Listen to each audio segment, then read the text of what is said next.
bien-aimés dans le Christ,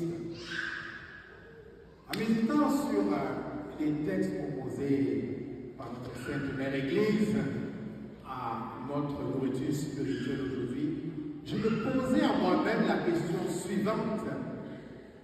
Quel est le but de la religion?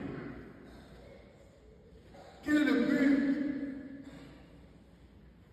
du catholicisme, de la religion catholique? Moi, j'ai ma réponse à moi. J'aimerais ça vous écouter. Quel est le but de la religion? Oh boy. Vous êtes catholique? Partagez la parole.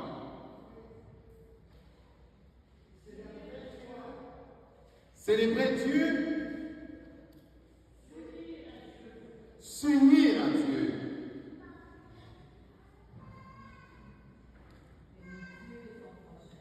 Aimer Dieu et son prochain.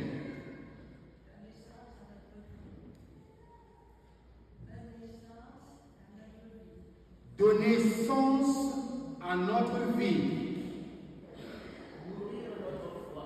Nourrir notre foi. Mais tout ça, dans quel but?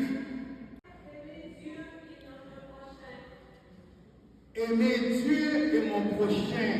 Dans quel but? Dans le but d'hériter le royaume de Dieu. Parlez-moi de ça. Comment on hérite du royaume de Dieu? Il y avait une main levée, oui. En suivant ses commandements. En suivant ses commandements. Dans quel but? D'avoir une bonne relation avec Dieu. Dans quel but? Entrer dans l'éternité. Aller au ciel. Ça veut dire quoi aller au ciel? Oui.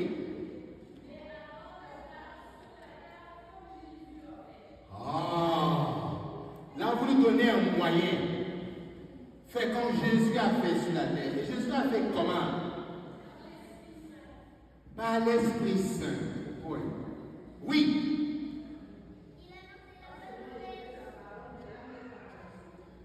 Pas seulement écouter sa parole, mais la mettre en pratique. Si je résume, corrigez-moi si je me trompe dans ce que vous avez dit. Si je résume, le but du catholicisme, vous avez bien posé ma question, le but du catholicisme, c'est d'aller au ciel. C'est de voir Dieu. La vie éternelle, plusieurs ont dit. Et quelques-uns et quelques-unes ont proposé des moyens concrets. L'amour du prochain, aimer Dieu, écouter sa parole, la partager. Rendez-vous au ciel. Tout est dit, tout est résumé. Ou bien, mais pourquoi célébrons-nous l'Eucharistie? Oui. Oui, maman. En préfiguration de ce que nous aurons à vivre. En préfiguration, ça veut dire en anticipant ce que nous aurons au ciel. Donc, si je comprends bien, au ciel, nous serons assis comme ça, face à Dieu, qui va nous donner le pain et le vin, qui va nous parler. J'essaie d'être terre à terre, hein? Oui!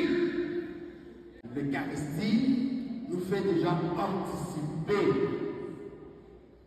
ce que nous vivrons auprès du Père. Mais si nous regardons cette Eucharistie-ci, celle que nous vivons présentement, est-ce que nous voudrions que ce que nous allons vivre au ciel ressemble vraiment à ça? Bon. Est-ce que ce matin, j'ai parlé à mon voisin de derrière, de devant, de gauche et de droite? Ou bien, je vous pose la question. Aïe! Pourtant, on est ici pour être content. Avons-nous parlé à nos voisins de devant, de derrière, de gauche, de droite. Dans quelle disposition suis-je ce matin intérieurement? C'est personnel. L'Eucharistie, l'Église nous rappelle, est source et sommet de la vie chrétienne. Toute notre vie est rythmée, est remplie de rythmes et de rituels. Nous vivons présentement l'Eucharistie. Nous sommes présentement à ce moment-ci dans la liturgie de la parole. Nous avons commencé la messe avec l'introduction, le chant d'entrée, l'introduction, l'acte pénitentiel, le gloire à Dieu. Nous nous sommes assis pour écouter Dieu qui nous parle dans sa parole. Là, nous essayons de voir ensemble comment cette parole peut s'intégrer dans nos vies personnelles. Après ça, nous allons en toute liberté professer la foi de l'Église. Fièrement. Ensuite, nous allons présenter au Père nos prières pour nous et pour les autres, ouverts au monde, à travers ce que vous avez partagé, la recherche d'utilité pour rejoindre toutes les femmes et tous les hommes de ce monde. Ensuite, nous allons présenter au Seigneur à l'autel le fruit du travail de nos mains.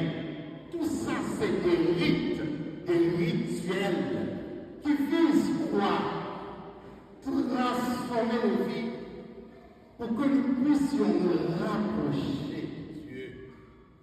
Pour que nous puissions déjà dès ici-bas nous préparer à ce qui nous attend. Parce que nous sommes appelés à être en Dieu, avec Dieu.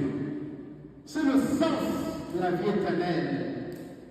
Comme nous l'avons dit, le sens d'un ministère.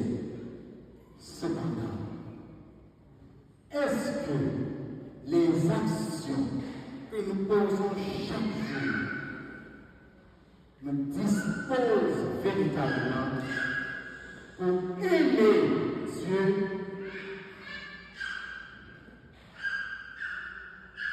et son prochain?